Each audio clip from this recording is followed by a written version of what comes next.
Tosha na ile kidogo. Tosha kile kinani kile kifuniko tu.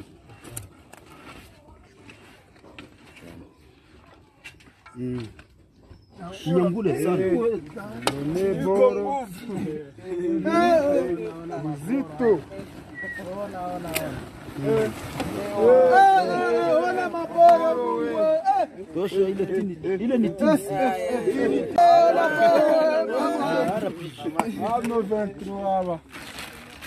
Fungula kale ka nani kale ka sake tu.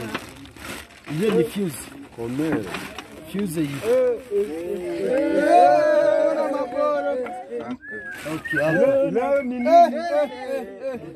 Ona sasa. Wewe toka hapa.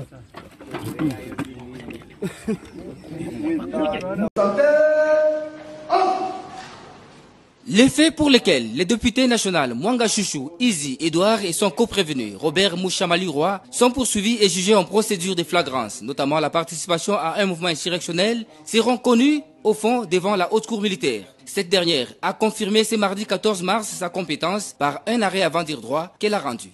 Puis l'ordonnance numéro 21/015 du 3 mai 2021 portant proclamation de l'état de siège sur une partie du territoire de la République démocratique du Congo, considérant que la situation qui sévit dans la province de l'Ituri et dans celle du Nord Kivu, 10 endroits, dit le mémoire unique du prévenu Mwanga Chouchou, Izi, Edouard, recevable, mais non fondé.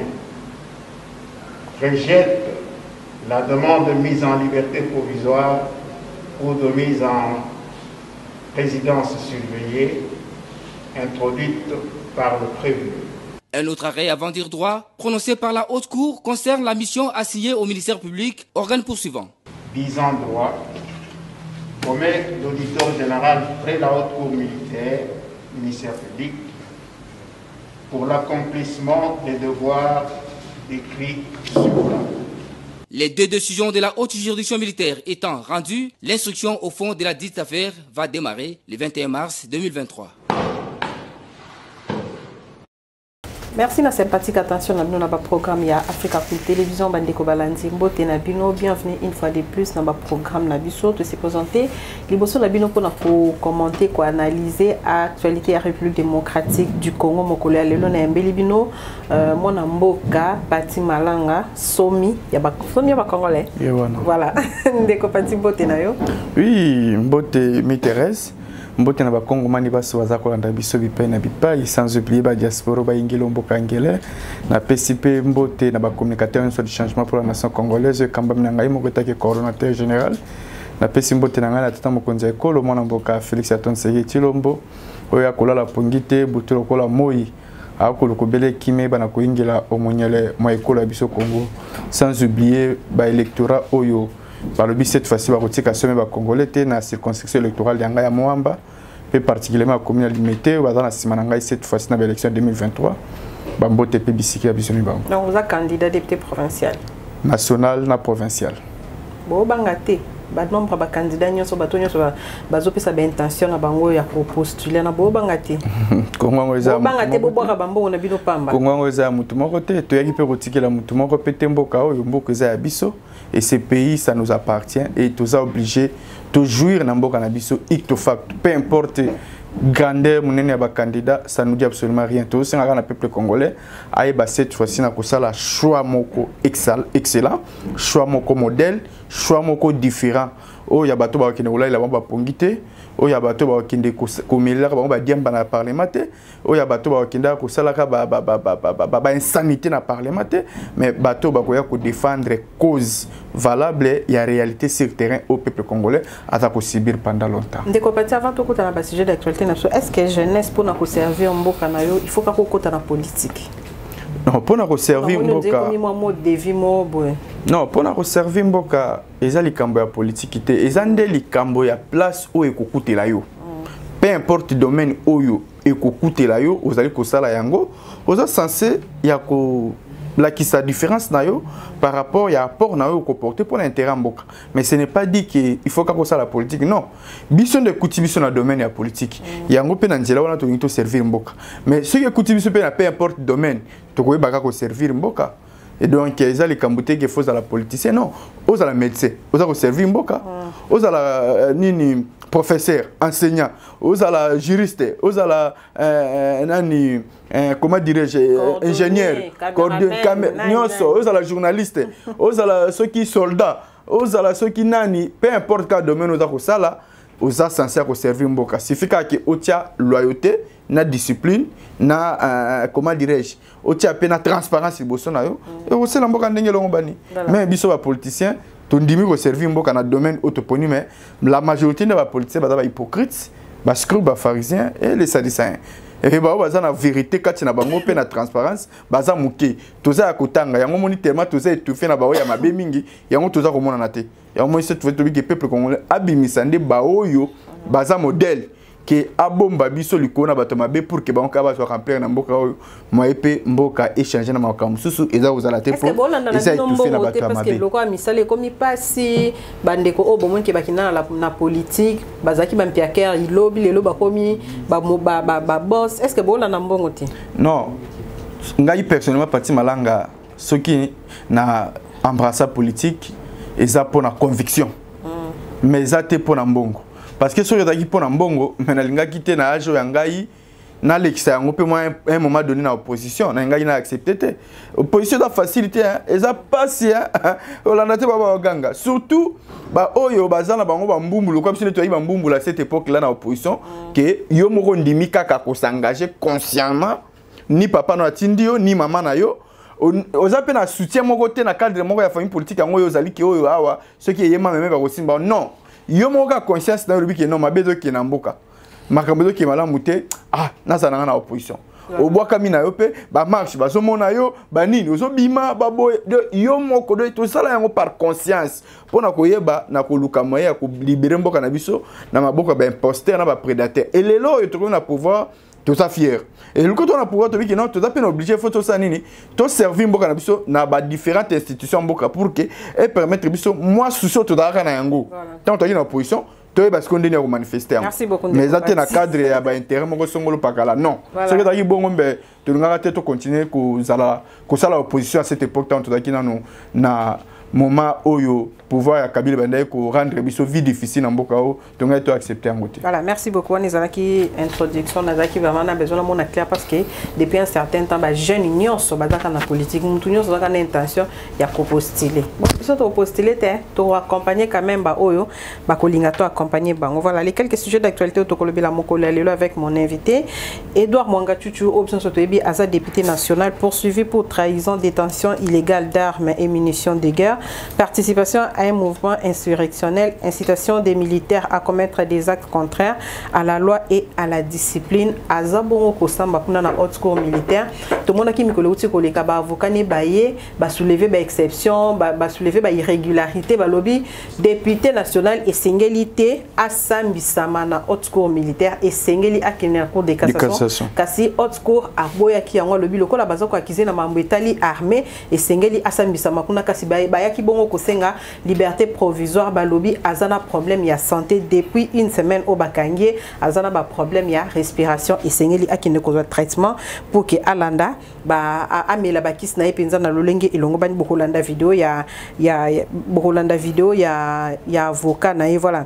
L'Assemblée nationale de session et Fongamaki, session de mars et Fongamaki, Mokolo ya le 15 mars 2023 et pas puis Christophe Mbosso à présent à l'Assemblée nationale à Zabongo ko fustiger persistance et insécurité au lobby ils ont mettre en mal le processus électoral en cours. À lobby il faut faire pour faire face aux défis sécuritaires en RDC.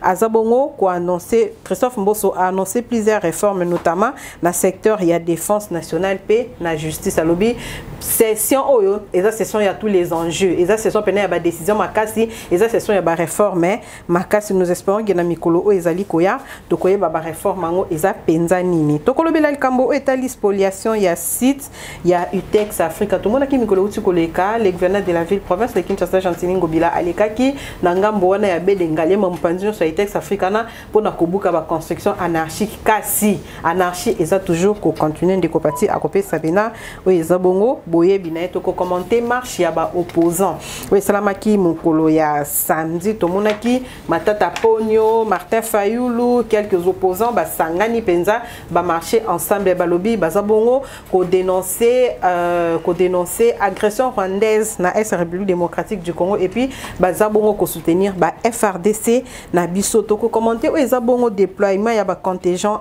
angolais a wanamboka na biso o balobi esengeli ba vanda pendant 12 mois ba kozala accompagné na bataillon je crois que c'est plus ou moins 4000 hein 4000 militaires au bako kende na ngambo ya est pour na ko bunda à côté ya FRDC ko prêter FRDC main forte pour que pour na ko silisa agression pe barbarie o ezole kana est République démocratique du Congo. Voilà les quelques sujets au tokolobela na invité nanga ya mokolo ya lelo ndeko pati malanga ndeko pati to banano na mama na likambo o etali trahison d'un député national oyo penza peuple apona ki po kende kolobele na assemblée nationale kasi ye moko azana menwa na insécurité oyo za ko se passer na République démocratique du Congo. Analyse na yo pour na par rapport ya arrestation ya Edouard Mwanga Chuchu. Merci maman nangai mi Thérèse na motuna malamo likambo ya Congo ezo sala biso pasi pe mawa balobi ndoki avant aya koboma na libota na yo aboma ndeko na yo moko na famille na yo ne pensez pas que peu importe expérience ndoki yango aza na yango na cadre ya kindokologie na ye ya sorcellerie na ye oyo azola yango soki ba brevet partout dans le monde akokota kaka azarma bongo aye asali yo famille na abomi moko ya famille na yo kaka bongo non. Il faut avoir accès na leuli ya ba membre ya famille na yo pour que puisse accès à la opération au kati ya libota wa yo.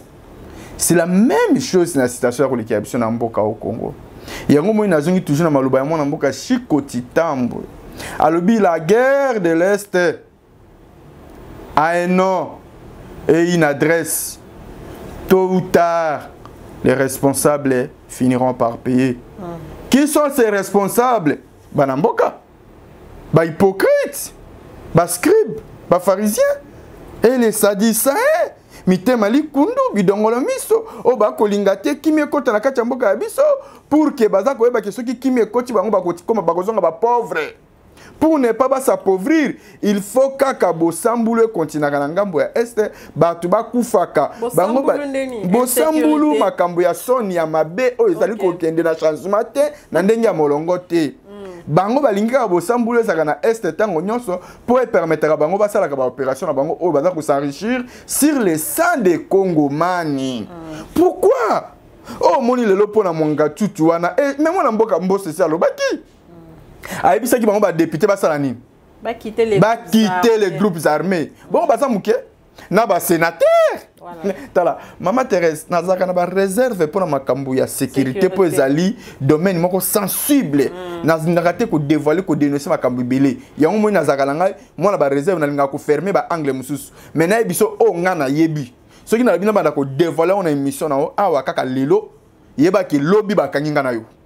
Je vous dis na yebisa ki na CNS ba sécuriser ngai parce que tozala makambo belé ya koloba pona makambo ya situation est na moni batika ko sécuriser ngai patima nanga te et luko baza ko linga ko sécuriser ngai te boza ko linga ko tuna mituna bongo plan pona bimisa makambo so na bimisa ta pona tambola nanga na garde corte na zaka nanga ta na sécurité mon côté et ndenge na tambola la kanga moko po ba ko tanga mbeli ba ko sala ngama be ya mo na zaka la réserve to yebi belé to le kana est il y a à boire et à manger.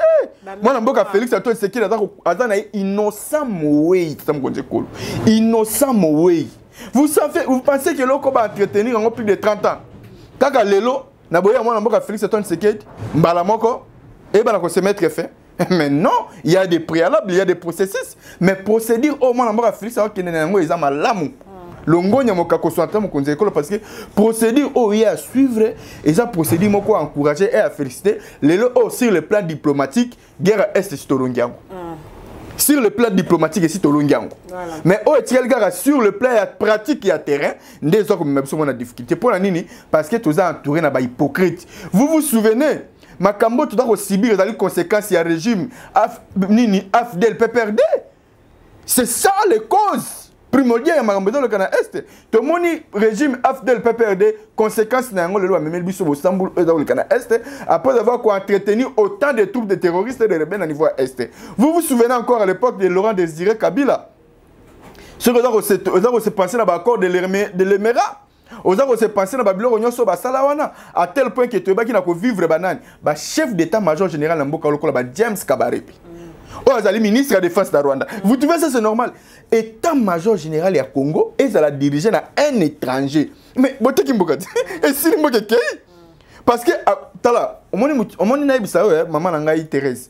Mutunyo sonenga za la kawana ata zane pasteur azane nani. Soka zumo ebonga liboso professeur kawana. Bande ko na mais est-ce que dans le loka sika même où tata boye Jésus Christ. Pembe na yo monaki liboso banani. Bande ko na été oh na bande ko mambongo. C'est pour vous dire que James Kabarebe comme chef d'état-major général infiltré armée. L'infiltration dans l'occupation rwandaise au sein de notre pays, la RDC. Aujourd'hui, le ministre des Affaires étrangères, les ministères au Sakanamote, les ministères aussi diplomatie en Boka. Ce qui diplomatie n'a déjà dévoilé. Nous ce bébé. Bobo Mimboka Mboka Koufi. Et tout est comme Boka on a la diplomatie. Tu peux ça en maman nanga Thérèse o kama kambo ya soni pe abo sambulu tozu to pesi nani to pesi ministre oyo azali rwandais comme le nani Bizimakara azwa ministère mune lokola affaires étrangères et vous trouvez ça c'est normal bisika oyo bo sambulu bandi to moni Kabila a elbiso ba général lokola ba Laurent Kunda lokola ba Bosco Tanganda. Vous trouvez ça c'est normal? Là où il y a des brèches, Ozuna Banamboka, Baza Ebele. Baza Ebele. Et ça, quand il y a tutu. Bakangaye, Batika ete, Bakosa, état de santé, on dit c'est l'hypocrisie, la distraction. Pire et simple. Quand le lotto en état de santé, n'a de parti, au lobby que guerre oyo et ses côtés et vandi penza ba infiltré biso tozo kende à peu près 30 ans to ko penza ko kende. Est-ce que osa sûr que ndenge Félix Tshisekedi aza ko kende le ndenge aza ko ndenge aza ko entreprendre ndenge aza ko s'impliquer pour na possible sa infiltration osa sûr que ako vraiment tina suka. Maman nangai Thérèse. Maman nangai Thérèse na ibisayo. Ba pression ezebele ba Rwanda baza ba. Maman nangai Thérèse. Ba oni baza na simana ba. Kaka ndengo lobi. Voilà. Na tondisa minde na sai lelo yoke après 30 ans na boya mwana mboka Félix Tshisekedi abimisi nde bo sambolo ya communauté internationale na miso ba Congo man pe na monde entier.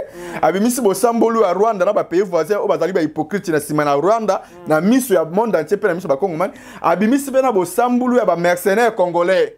Ba hypocrite bascrit bandokimité mali kundu ya ba congolais nyoso ba batami na simanini ya M23 des terroristes baza ko terroriser bandeko na biso tongo midi pour na niveau ya est tata ko konse kolo et o déjà ya sali pour na biso ça déjà avancé moko très significatif coup de chapeau longonya mokakoswa pour na nini na lobibongo si ali boso ba Congo man totikala ko ebate que la RDC est agressée par les Rwandais monde entier ebakate que la RDC est agressée par les Rwandais. Mais les lots, moi, je Félix Tshisekedi a lobby haut et fort. Monsieur soit comprendre qu'effectivement, c'est vrai, la RDC est agressée par les Rwandais. Les lots, pays africains, banda kondimate, comme les lots kondima.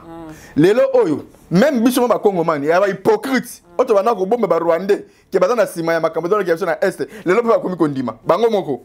Aujourd'hui, les lots communauté internationale, Conseil de sécurité des Nations Unies. Les lots a comme kondimate.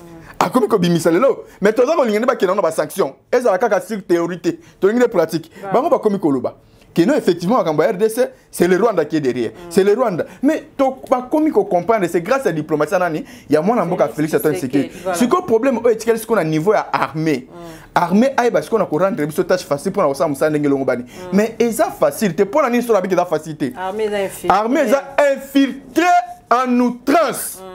Il y a l'infiltration en outrance au sein de notre armée. Aza accusé d'incitation aux militaires de commettre des actes contraires à la loi et à la discipline. Mais allez-y comprendre. Les militaires, ils vont commettre des actes contraires à la loi. Incitation ya za sala wana oyo eza na molongo te liboso na mapinga. Cela veut dire que ça nini parce que ce hôtel mapinga wana oyo ya za ko inciter bon pas ça makamna ndenge longo banité mapinga wana ndezali bato ba mapinga ba sodo bazali infiltrer banani ce Hollandais bango wana bazala ba nationalité toujours douteuse ce Hollandais bango wana ce sont des soldats rwandophones mais je vous dis oui tala romona bango wana basé belé. Il y a un moment que Mbilo comme si moi na développement les athées m'intéresse parce que naza na sécurité. Bazo comme même ba cuisiner balambela quand même ba soda ba comme ko parvenir même ko empoisonner biloko akulia ba soda. Vous trouvez ça c'est normal? Bazo tshela bango ba obo na biloko. Ba soda bazo ça va diarrhée jusqu'à ce que même on a loi. Vous trouvez ça c'est normal? Tellement makambo tu ko subir récemment na extérieur. Tu ko révoquer 4 officiers supérieurs. Ba révoquer bango na FARDC. Hein? Le colonel Bizimunga Zapi. Major ceux qui connaissent Moutoua Reza Wapi. Mais tu as révoqué par libéral l'armée pour l'année. Trahison. Oui, que soit général Ijikal Yav. Azapi. Tu as condamné 6 ans de prison. Tu n'as pas détourné ni. Ba camion. Na ba camionnette ba soda. Tu as dit que quelques colonels awa. Oh, tu as kanga bango. Tu as pour l'année. Ba détourné ba ration ba soda. Vous trouvez ça c'est normal? Il y a eu encore à peu près 26 officiers. Na colonel, moko oyo balongo na FARDC ba rejoindre nini M23. Est-ce que vous trouvez ça c'est normal? Oh dans mon mboka. Et à part wana ba soda na biso moko. Ba ko zo ba teni na biso. Ba FARDC ba keko pesa yango na banani na ba M23 ba ko makolata yango. Vous trouvez ça c'est normal à tel point que ba zu même na ba teni ya ba mura. Ba pesa yango mo kontina bango. Comment est-ce que Sultani, c'est Sultani, c'est Makenga, c'est Sultani Makenga, c'est Sultana Makenga, c'est une bah parvenir qu'au Kénéropé, ça y a encore Nicolas Kumulata Moura Namoura. Vous trouvez ça c'est normal? Ce que sur l'andi malam, au côté de Mouzindo, il va s'en Kambouana. Kaka Basoda, on va aller infiltrer. Et ces soldats-là, ce que l'andi bango malam, bazana bango banambokate, bazana bango ba étranger, bazana bango loyauté na bango est partagée entre le Rwanda et la RDC. Merci. Pe bango na bazana ko yeba ki lelo oyo ceux qui te mettre fin na fléau et ta ko le kana est ba ko zala nulle part. Copie aussi là. Le ko ba ta nulle part ba lu kama ba lu kama ya ko songonzela. Ya ko songonzela ya ko songotina omboka bango ya Rwanda. Omboka ya bango ya Rwanda. Pour que ba songotina omboka bango ya Rwanda mbala moko boete ba osanine ba okina ba camouflage au monezo salema. Donc au mona kino infiltration en outrance. Sikoyo mapinga baza ko bunda. Tala biloko yoti ko salema awa parce que tout ce qu'on attend ko dévoiler la vérité. Mapinga baza ko bunda maman na ngai mi Thérèse. Numéro 1 chef ya commandement il y a 750e région militaire. Oyo azaki yemoko chargé opération na makambo bande ko salema kuna. À parvenir qu'on constate que Makambero qui est dans la montée, après si analyse ba orientation. Mettons kaka sibitima ba nini ba bomier. Commander il y a 750e région militaire où a commander une grande bataille d'opération. Ba ke ngo bomaika na bosambuluka na buso babo. Nani tout en tour na ye. Mais noir. Tel babilo comme modèle wana. Et vous allez comprendre que non Makambero qui est mabé. Ba village mususu ba botoli biso. Ceux qui te vendent qu'on dévoile ce que va secret pour te dire que banda koloba makamusu. Ba oh ba ko non tata mo konse ko la ko sa musala metango aza entouré na bata mabe makambo ki mala ndenge nini. Ba village musu so ba bote libiso ma Thérèse eza ndenge nini. Ba ministre ezangite, bibundele ezangite mais ba soda kaka bango moko ba sali repli. Réplique comme soit réplique stratégique sur ordre nan. Mais so ba kosi que to sala ki réplique stratégique pour na ko éviter ko boya ben de sa ba population ba kufa. Non, tant to landi na mozindo te comprendre que zaki na moté pour la population ezalaki mpona kopesa accès na bango na basala nini bakota mpo bazwa possession esika wana pour que bango baza na facilité osala nini ya kolia. Voilà, merci Ndeko. Vous trouvez ça c'est normal? De biloko yango yango moni lelo tata makonzi ekota ngata l'appel na mapinga ya libanda, ce n'est pas pour rien. Voilà, merci, merci, problème exact. Dans ce réalisation, extrait ya vidéo, il y a avocat, il y a non, batika manga tututé, batika été akotanga ba député na ba sénateur, baza ebele. Baza ebele na ebisayo. Réalisation, batika vidéo wana batika été baza ebele. Avocat na za ko senga liberté provisoire. Baza nde molongo, ebele molongo asombiza wana. Il est suivi médicalement. Et depuis une semaine, il n'a pas pris ses médicaments. Non seulement que ce matin, il nous a dit qu'on lui a relevé une tension qui était suffisamment élevée, 27, mais aussi également qu'il a un problème de respiration et son appareil qui lui permet de rééquilibrer la respiration, il a été arraché lors de cette procédure. Alors nous aurions souhaité que si votre cour estime que pour le devoir d'instruction, il y a lieu de devoir remettre cette affaire pour que le cours prévenu, comme vous l'avez indiqué, soit assisté, que votre cour puisse tenir compte de notre intervention pour ne plus accorder la liberté provisoire à notre client, sinon le mettre à la disposition du médecin pour qu'il soit suivi. Voilà, merci beaucoup à la réalisation de Kopati Otibongo Kolanda Oeza, Bosenga ya avocat ya Edouard Mwangachuchu, Azako Senga liberté provisoire pour na client nae, Oyo Alobi Abela Kapema, et Sengela qui ne komela, Baki Sine, toujours signalé que Edouard Mwangachuchu bakangi na mwasi na ena mutu oya gardaka ferme na voilà moi liloba mais na roye bisawo ki batika même c'est d'abord une hypocrisie tala les messages que vous aux gens ko ba bengana Mwangachuchu wana ce n'est pas n'importe qui patron des patrons boss ne biso que patron des patrons est-ce que vous avez un député mbongo bourré d'argent na niveau na modèle ni. Mais allez-y comprendre. Azana ba carré minière.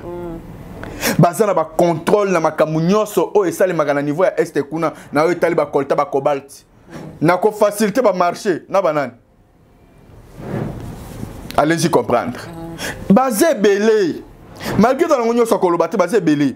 Lelo soki justice na biso ya omoni naza ko senga na justice na biso na loba na conseil supérieur à magistrature.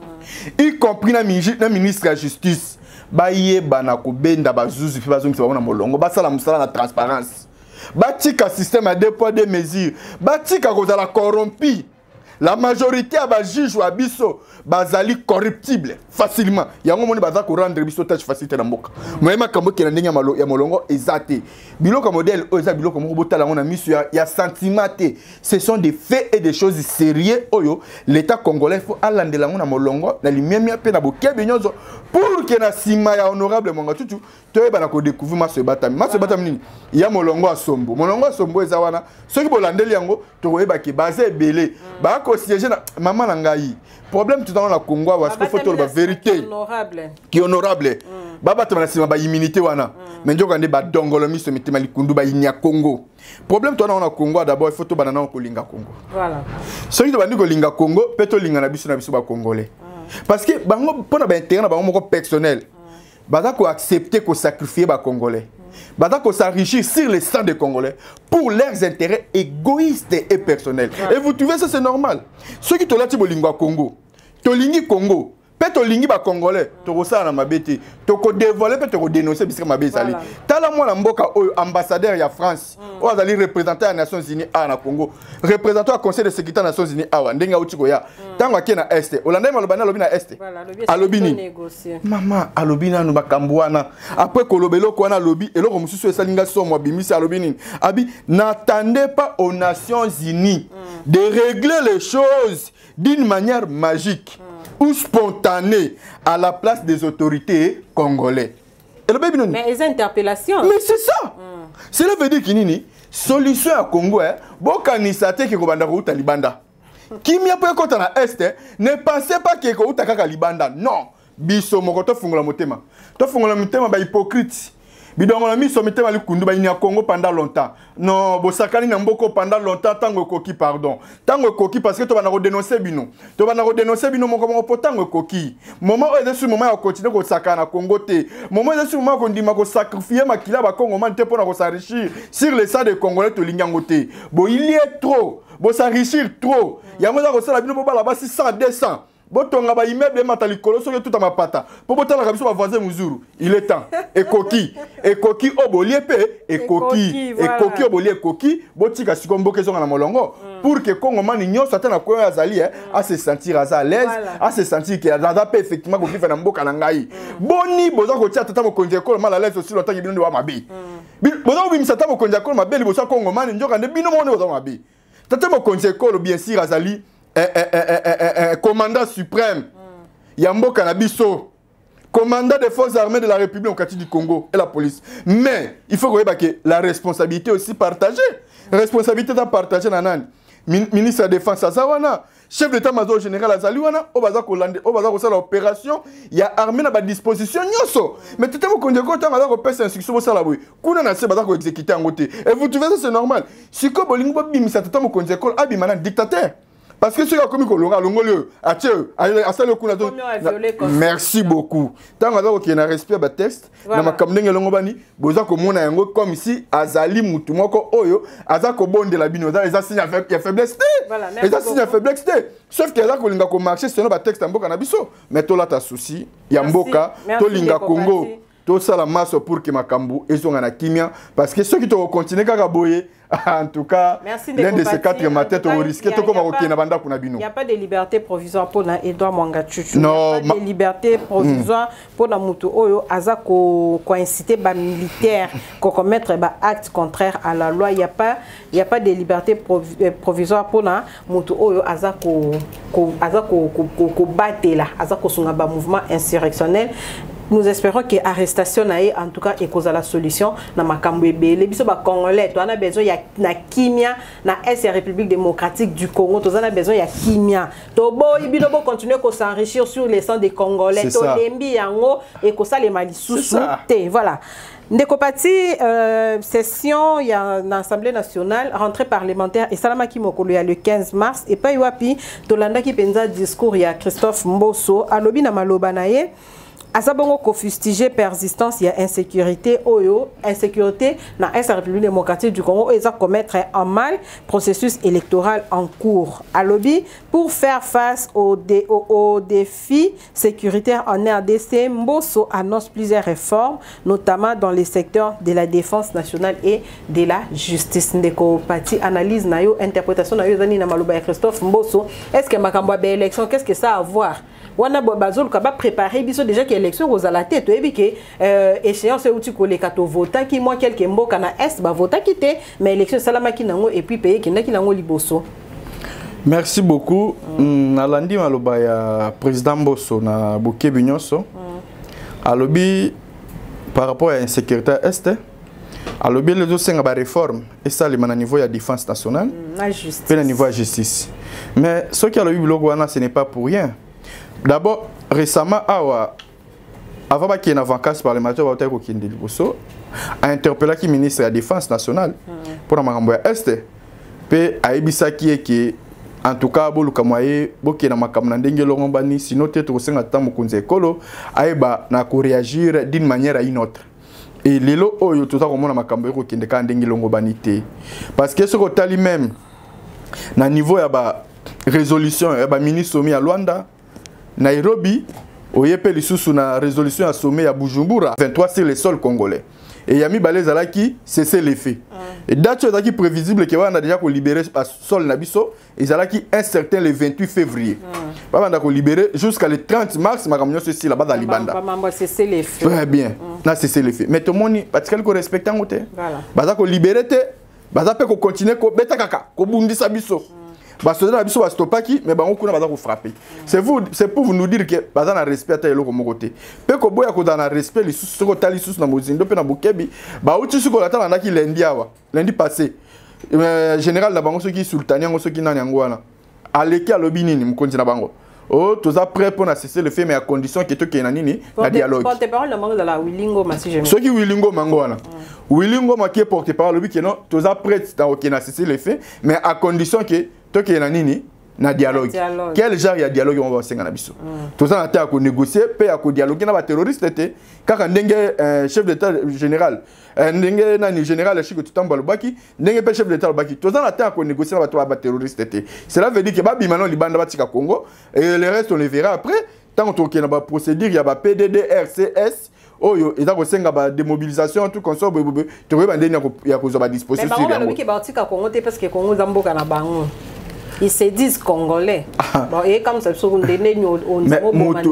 Moutou aza congolais a se comporter, modèle bon se comporter.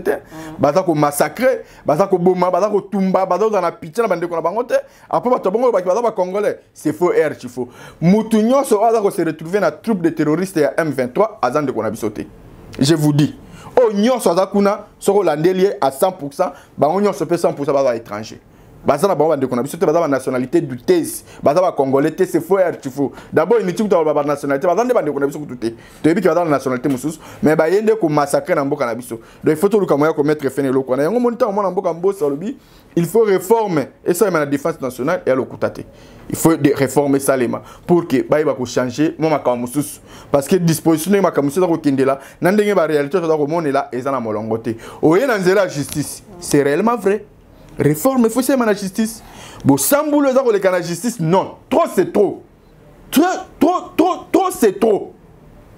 Toza ko luka ko bunda tamo konzeko la ko beta sete butu lo ko la moy pour la justice et zonga na molongo et ta ke yemo kazali magistrat suprême.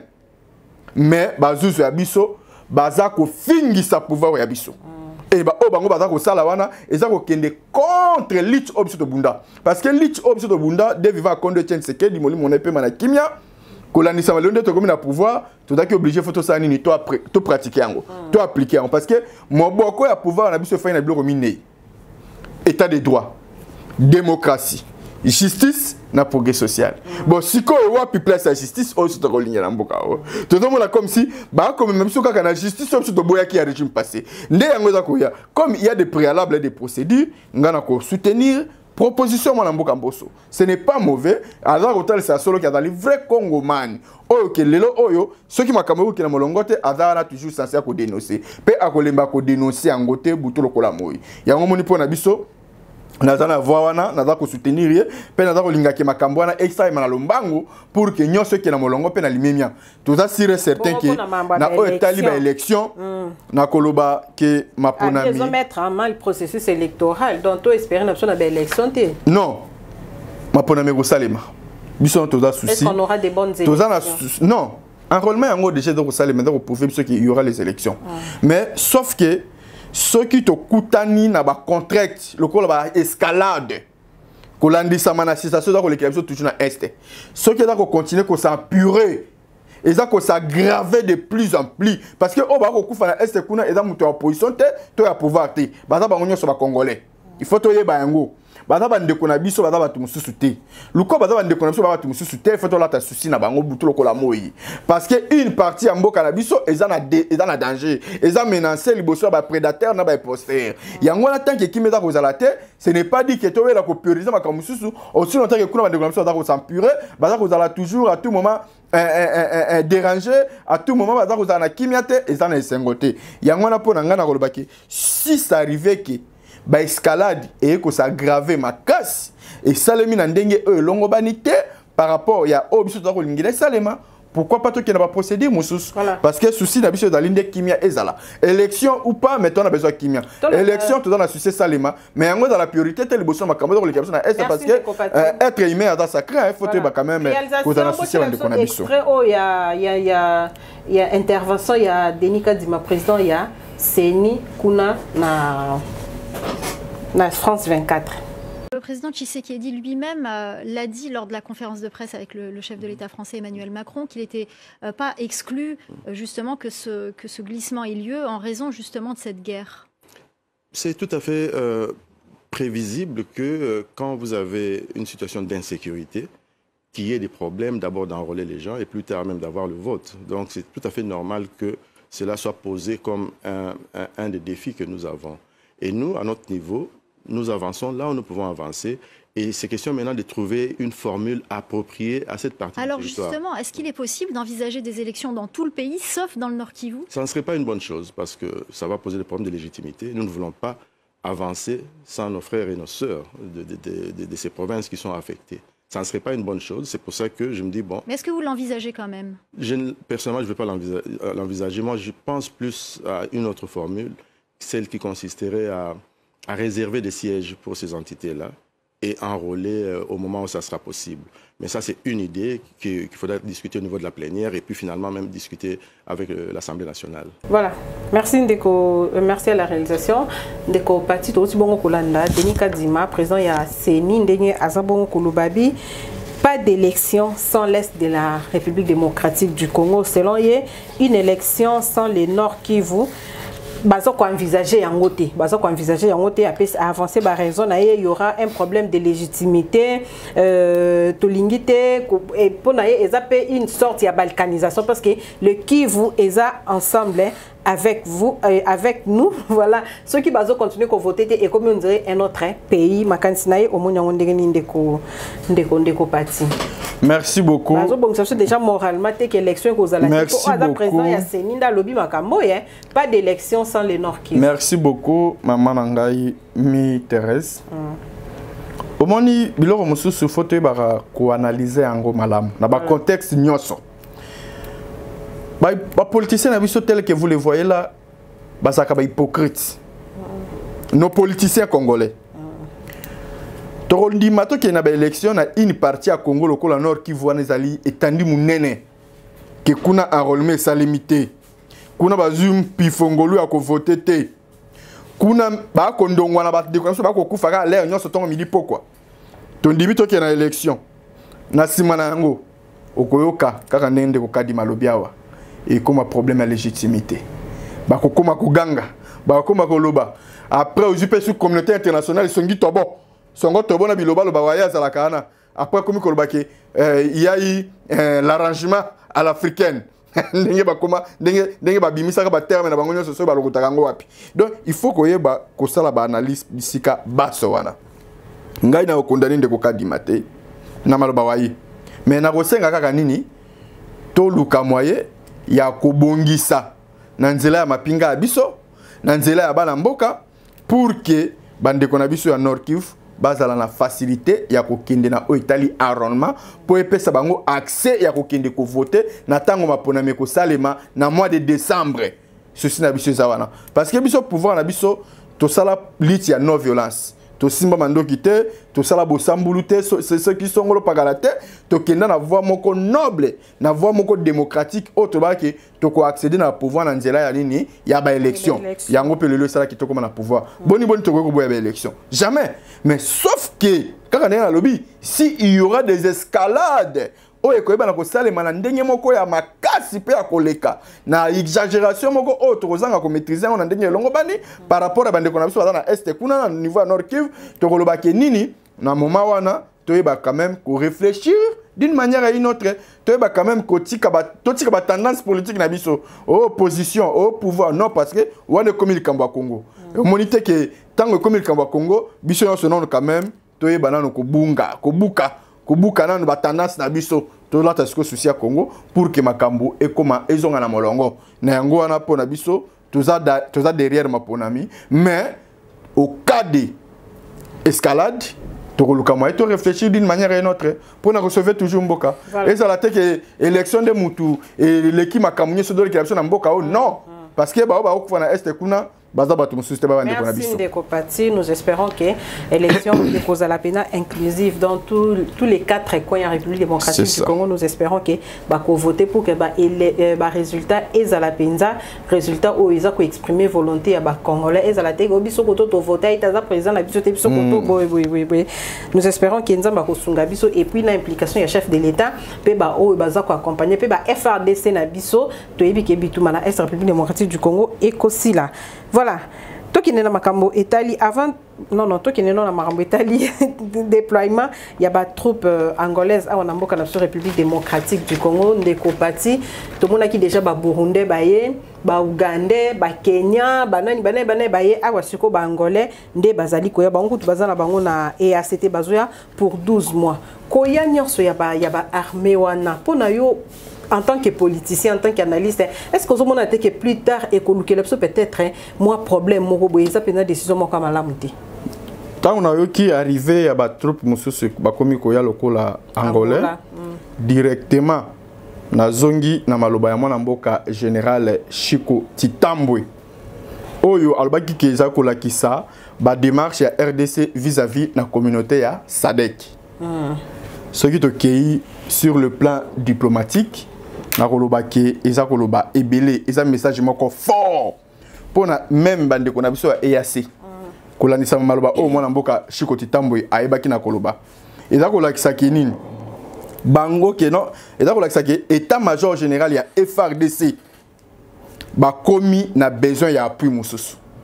Pour na nini na biki ba komi na besoin ya appui mususu? Parce que bazali ko estimer que ekoki kozala plus substantiel. Donc elingi ko lobaké état-major général ya FARDC baza na esengote na modèle ya prestation ya banane ya EAC. Voilà. Et ça le liwa bango liboso na bayini ya Congo na niveau est ekokeli na ndenge elongo banité population aza kolela kaka kimi ekozala te changement ekozala te boni susu na biso zalinde ke bandongwa na balakisa ki makaso bango total bana ba kolonga to ba kolonga te mais boni ke to toujours na position de faiblesse liboso bato ba ko bundisa biso na ndenge mabe ba ko boma ba ko massacrer ko sala nyoso tu ya molongo te na yango wana to moni lelo oyo mwana mboka général Chiko Titambwe lobi FARDC babiso état-major général ya FARDC ba mekipe ko talisa mayelo bango na ba oyo ba bengi communauté ya SADC yango na bo sangisi makanisi na communauté ya SADC yango na moni déjà sali boye ya banani ya armée angolaise ko bada ko ya ba déjà qui est basé en danger non toko ko marché ba monter toko ko marché ba monter.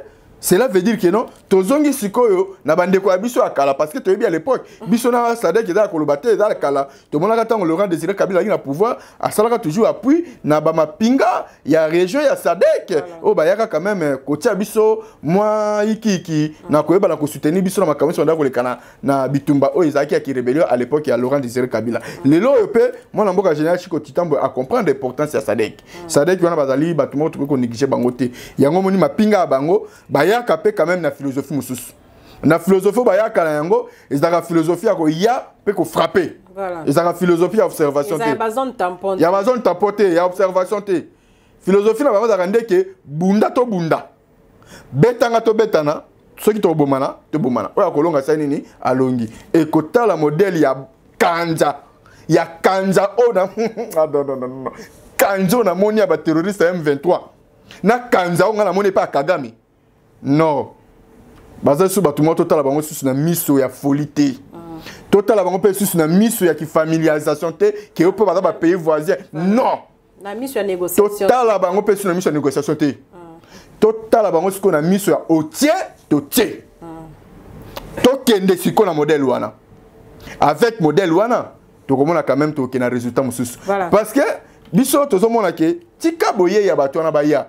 Parce que l'armée a biso tout dans la confiance na yango, mais comme tozali na sima ya infiltration ndenge na bisa ki mi Thérèse, eza facilité. Yango na moni mapinga ya libanda so baza ko ya, to pesa bango chance, na ba oyo baza ba vrai nationaliste bana mboka ya solo, baza la liboso. Bazo bana mboka ya solo, baza la liboso. Na moni pe même général o azali gouverneur na Nord Kivu kuna, général Ndinga, Jacques général ceux qui ndinga ngwana azaka gouverneur kuna azalaka chef opération azalaka chef commandant opération ya ba différentes zones bandai ko zo ba lindi de ya ba coordination makambu kuna niveau kaka ya est kuna metangu et à un moment donné to monaki Constant Ndinga to monaki ba ki ko sala ni Constant Ndima yango wala merci beaucoup to yaki ko mona ba ki ko sala nini bayaki moi ko longola la responsabilité wana batika na responsabilité na état du gouverneur mais na biso ki na minute bazongi c'est sur responsabilité et zo le bien le côté allez-y comprendre tant bazongi ça veut dire comprendre que non moi buzo bedalaki tango bati balongola ki na bato bapesa ki ba responsabilité na ba ok na on ndenge seniorité bazongisi Constant Ndima na place wana parce que ba comprendre pe na yebi importance na yebi pe volonté na bravoure azaka na yango ba simba na kala la main na vrai bana mboka ya solo Congo ba seigneur de guerre non maman na nga Thérèse au moins problème à Congo ka na zolo ba hypocrisie na trahison dans ma casse parce que tu yebi que Congo toza na ba seigneur de guerre ya makasi mais Congo tout le monde est-ce que Rwanda est-ce que Rwanda ceux qui n'ont à l'époque de Mobutu avec des généraux Mayele avec des généraux Goloya avec des généraux Baouma que son âme repose en paix Mamadou Ndala général Bolozi ba général Agoloa bazali wapi bato e balakisa ke non Rwanda zata na eloko ta ko lobela biso ba congolais mais lelo yo non to yebi ke bazali mais sauf que ba komi mona ba réserve vie infiltration ba vie na ba peut commis danger voilà yango moni nazo senga donc il faut aussi ça non infiltration na kati yango moni nazo ko senga na état major général ya FRDC ba convoquer na nous réunion moko ya munene baloba na ba vérité face. Pas tu ça hypocrisie. Voilà, merci beaucoup. Baloba na ba vérité face. Merci ndeko. Comme ça ce ko batala banane ba ko tia na commandement. Voilà. To kenelo makambeta spoliation ya site ya Itex Africa oyo penza to mona kimikolo uti koleka mokonza mboka pardon le gouverneur de la ville akenda ki kobuka ba construction anarchique kasi ndenge boza komona na ba image ya Africa Cool Television bomoni ndenge ba kangi ba che ba tole ba zoya ko sala misala butu ndeko pati pesa biso na no éclairage na dossier oyo ya makambo ya Itex Africa. Merci beaucoup Maman Thérèse na likambo Italie Itex Africa. Dossier ya spoliation ya Itex Africa ben dengaliema cité ya Itex Africa banani bateki yango. Banani ba spolier yango, banani ba pesi accès na koteka bato banda kotonga bandako. Itex Africa banai ko occuper espace wana depuis 1926 avant indépendance. Après indépendance, Itex Africa a été esika na wana. Mwana mboka Kondo Kasavu ba na bokunzi wa Congo akuti Itex Africa wana. Mwana mboka Kondo Maréchal Mobutu na bokunzi wa Congo akuta ki Itex Africa wana. Mwana mboka Kondo Laurent Désiré Kabila ayaki na bokunzi wa Congo akuta ki Itex Africa wana. Mwana mboka Joseph Kabila Kabange ayepe na bokunzi wa Congo akeyi malgré mo bosambulu aya salaki na pouvoir yaye mais atika kaka Itex Africa wana. Mwana mboka Félix Antoine Tshisekedi Tshilombo oyo pouvoir ya biso lelo latinzoto na pouvoir oyo afande ngwende ya kibokonzi ya biso Congo tala ba hypocrite ba scrube ba pharisien ba sadissaïen ba komi kobima pona ko luka moye ya ko telemena pe ko cracher sur lich option de bunda pendant longtemps. Itex Africa a occupé place wana lelo te ya cela longtemps nanu biso to botamite boni lelo ba ko spoiler yango ezalaka te yango moni na manyola ki dossier wana na ba voler misatu na manyola ki on a volé politique na manyola ki on a volé des droits juridiques pe na manyola ki on a volé administratif ceux qui n'attendent na volé politique na yeba ki na ko soulever ba aspect na kati wana aspect liboso ezalaki déontologie liée na état de droit oyo moboko ya pouvoir oyo ya biso Skyfandi yo oza pour Itex Africa bien pour bato bazo spolier nazali pour Itex Africa voilà merci naza contre bato ba spolier Itex Africa eza na molongo te pouvoir ya biso fandi moboko na yango na état de droit démocratie justice progrès social et to ko encourager les malités yami balezali mauvaise vision ya gouvernement na traitement ya dossier ya Itex Africa pe yami ça tozali conséquence sur le plan ya climat des affaires wana na o etali aspect politique na aspect des droits ezali inattaquabilité ya ba titre ya Itex Africa ezali lisusu légèreté na manque ya déontologie éthique na nzela ya justice mboka na biso na makambo eko sala eza na molongo te yango mona sengaki na conseil supérieur ya magistrature na y compris na ministre de justice ba interpeller ba zozo ya biso po ba ko sala ndebo sambulu au cas de justice mboka na biso pe sur le plan administratif na lobaki désordre administratif par le non respect il y a ba différentes arrêtés ba édit ba ordonnance ya conseil il y a conseil des ministres, il y a note circulaire, différentes arrêtés, différentes sociétés qui va PPA, biloko ya surtout ba respecter en OTP, il y a soukaya utilisation non conventionnelle, il y a garde républicaine. na esiko ezali ya bango te ezali parmi babiloko oyo esalaki ngai somme ba congolais moi passe pour que naïba na ko réfléchir likolo ya likambu oyo eza koleka na ben de ngalema mais bazui batie ba garde républicaine wana bazo contrôle ya koyeba na ko kengele sika wana na domaine eza ya bango te ne siko eza ya bango te banani batie ba garde républicaine wana eza na molongo te yango moni babengaka yango toujours na lopoto utilisation des militaires à commettre des actes contraires à la loi. Cela veut dire que on est déjà une façon ya koyeba na ko mema makamu na molongo te pe na ndenge longo banité wana d'office bozali ko fingi saka ko ba bengi institution président de la République et to kotika la ko tolérer yango te mais ba Congo man be ba ko se poser ba question maman na ngai mi Thérèse question me ba congolais pati malanga yo mutozali moto ya pouvoir boni au commune sus ko s'attaquer na batu na bino ya pouvoir mais na ko yebisa bango ki nazali ko temela batu nyonso bazali ko occuper anarchiquement espace ya Itex Africa na ndenge longo banité pe na ko na yebite na za ko yeba te pour que bato ebele faut comprendre combat na biso ezali pona ko imposer pe ko impliquer ba valeur républicaine oyo ezali respect ya ba texte combat oyo biso to bundela ezali contre impunité na ba anti-valeur biso tozali contre ba anti-valeur na ba impunité tozali bato oyo tokoki jamais kondima ko tolérer anti-valeur ezo place na mboka oyo to pe impunité ezo place na mboka oyo jamais.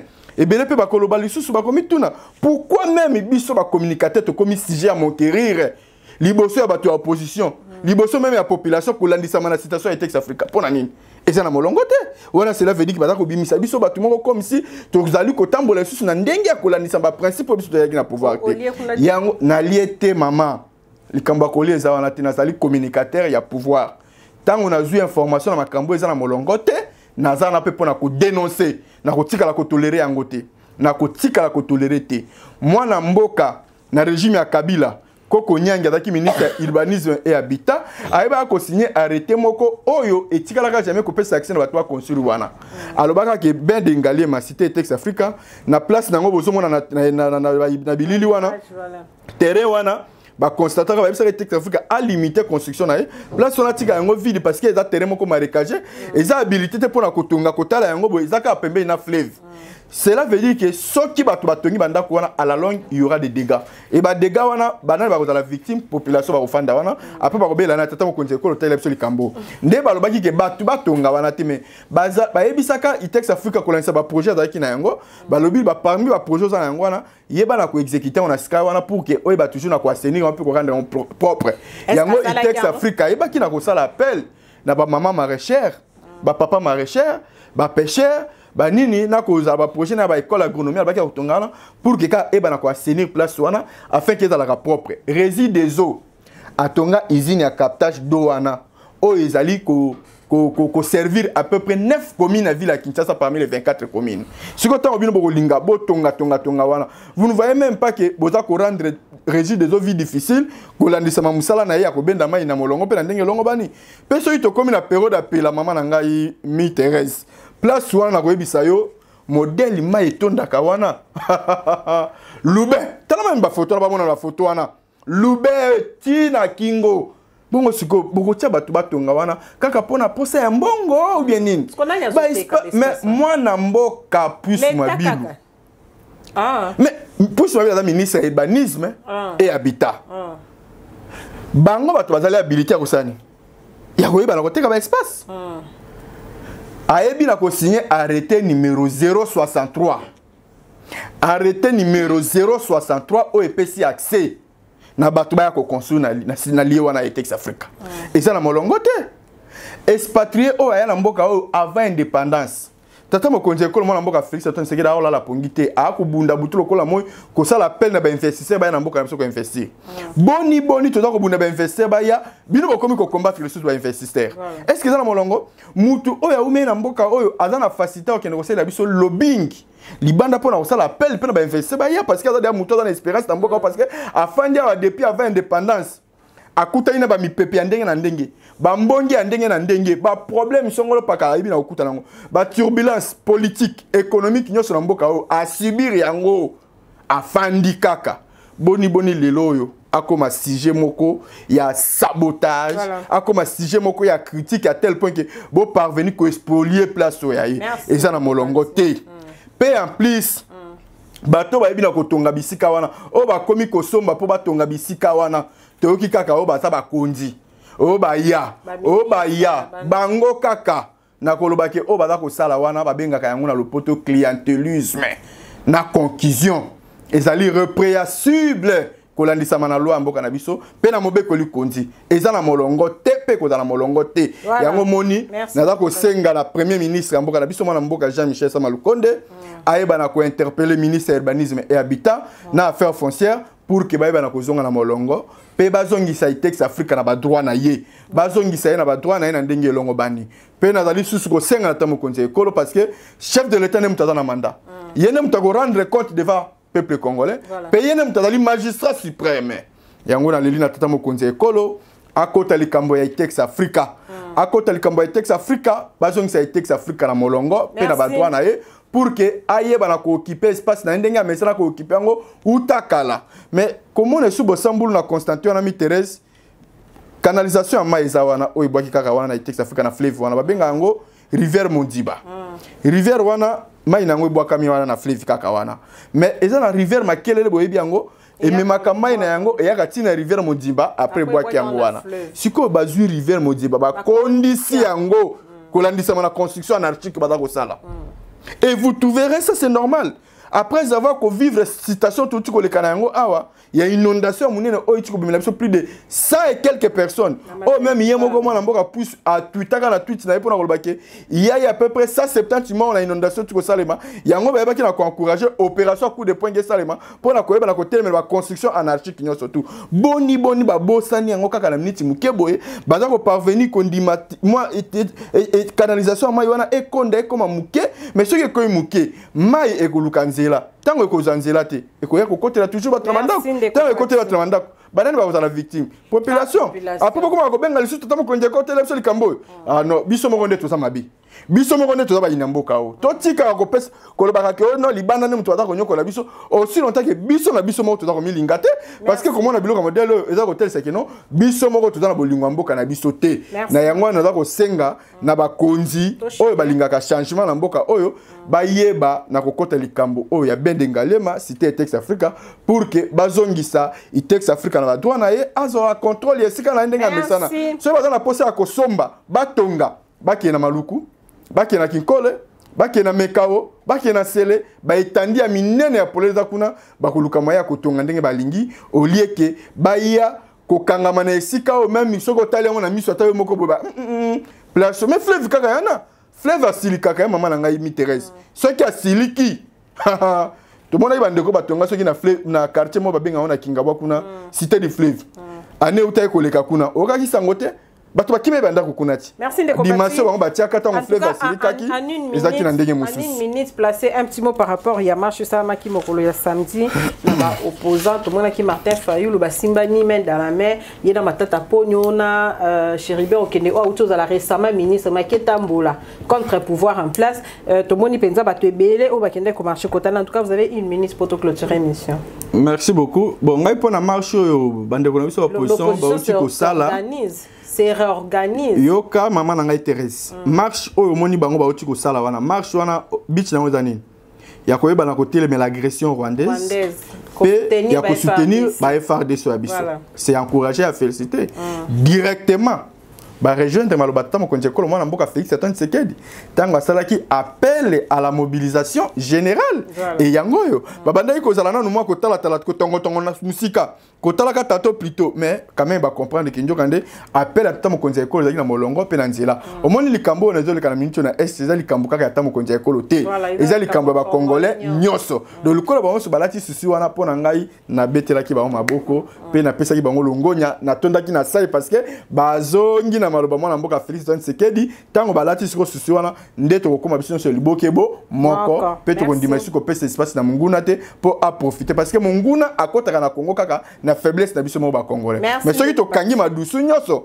munguna rozo susu espace te pe makambo ekoleka na est wana to kotikala komona yango te na koyebisa kana ba kongomani ba pesa confiance na mwana mboka Félix Antoine Tshisekedi Tshilombo to tia na losambo to la mana nzambe liko na ye parce que azali na danger moko permanent pour la makambo za kolika na este oyo mitema li kundu bidongolo miso ba kolinga kime kota na STT tant que kime kota na STT ba on va toujours à l'aise pour na ko s'enrichir sur le sang des Congolais mais ceux qui kime koti ba biki ba ko ba pauvre et vous allez ce que senga banani ya ba Congomani ya ngona za ko senga na ba Congomani to le la mana nzambe liko ta mo konze kolo to linga ye to za na susi na ye pour que ma canisignation soit malade dans le Congo et bana kolata nzoto pe na koyebisa ba ndeko na biso est ba yeba ke ba égyptien o ba komona lelo ba ko tiaka bango mbilinga ba komona ka bango lisusu te na mikoleko yaka take mwana mboka Félix Antoine Tshisekedi to kopesa lisusu deuxième mandat pour que ayeba na kokota na molai pe na bozindo ya ko mettre fin na fléau aux Africains. Est peu botika complicité na ba groupes armés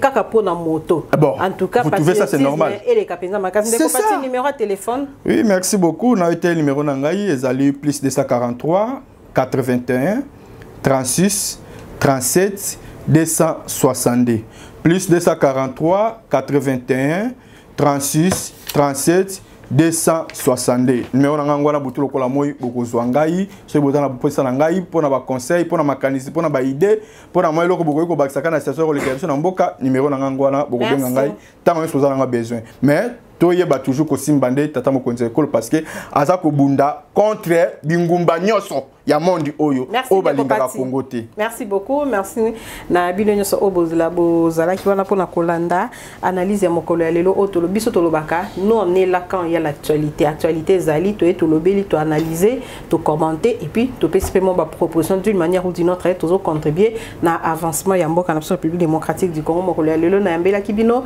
ndeko pati malanga o yaza bongo somi ya ba Congolais somi za mona liboso somi ya ekolo somi azali moto bayo kaka moto yo batikela kaeli toyi pe moto batu bandima kae somi ya ekolo somi ya libota moto yo famille batia motema ndenge mo ba Congolais bandima ngai pati malanga take somi na bango kolandisa na maso o na lobaka na molongo pe na bukebi. Merci beaucoup ndeko pati malanga merci na igozola na sima caméra merci na Christian Makengo kuna na ngambo ya masini baronde ba tunga kizo mokola lelo pour la réalisation ya émission oyo en tout cas j'ai fait un clin d'œil spécial na papa Roger depuis la Suisse hein le cœur de Rachel yende à sala so don ya ba stylo oyo bobonya stylo personnalisé je crois que réalisation ba bien de la façon vraiment bien stylo personnalisé Africa Cool Top Info voilà.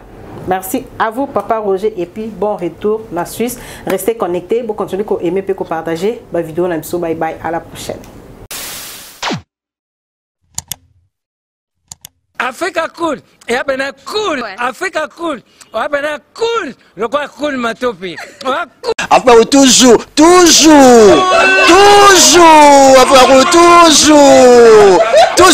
après cool. C'est bon. Et ça chaîne est bien.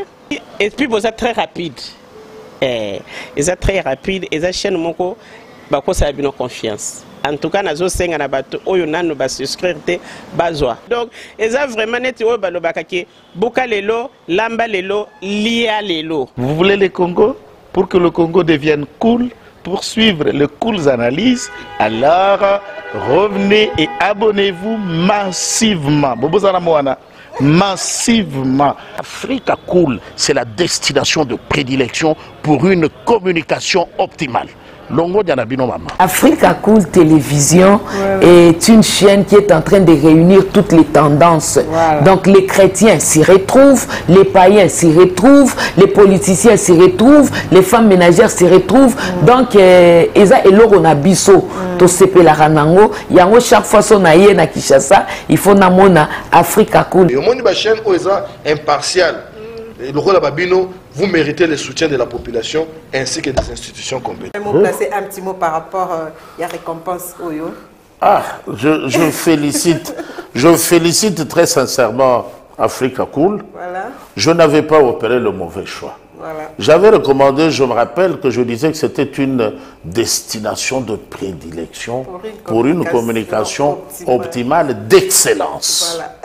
Voilà. Nazanga Mogotala. YouTube yemoko à reconnaître que napona qui m'a bêté. Au moins ba choix to salaka, ba réflexion to salaka. Tu kalaka abonné à Africa Cool. Comme ça, tu partages. Bravo, Africa Cool. Merci beaucoup. Bravo, Bino. Tu peux s'abonner parce que trophée Ezali à Bino, Ezali partagé. Voilà. Moi, je me sens aussi copropriétaire. Il y a prix Oyo. Voilà. Bravo, Africa Cool. Merci beaucoup.